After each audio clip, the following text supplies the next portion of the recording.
राज्यातील भूमिहीन शेतकरी, अल्पभूधारक शेतकरी, महिला बचत गटच्या सदस्या, दिव्यांग व्यक्ती या सर्वांच्यासाठी महाराष्ट्र शासनाने मुख्यमंत्री ग्रामीण पशुधन उद्योजकता योजना कार्यान्वित केलेली आहे।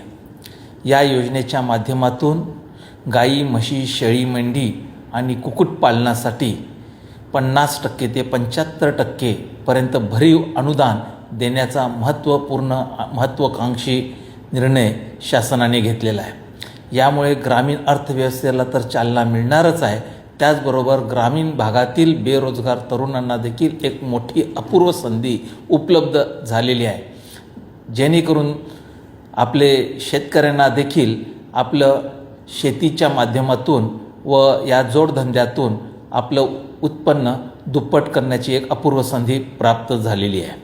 तर या योजनेचा जास्तीत जास्त नागरिकांनी लाभ घेऊन आपली ही प्राप्त झालेली सुवर्ण संधी कोणत्याही परिस्थितीमध्ये न दवडता आजच प्राप्त करून घेण्यासाठी कार्यान्वित व्हावं, असं मी आयुक्त पशुसंवर्धन म्हणून सर्व नागरिकांना, विशेषतः शेतकऱ्यांना आणि महिला बचत गटाच्या सदस्यांना मी आवाहन करीत आहे।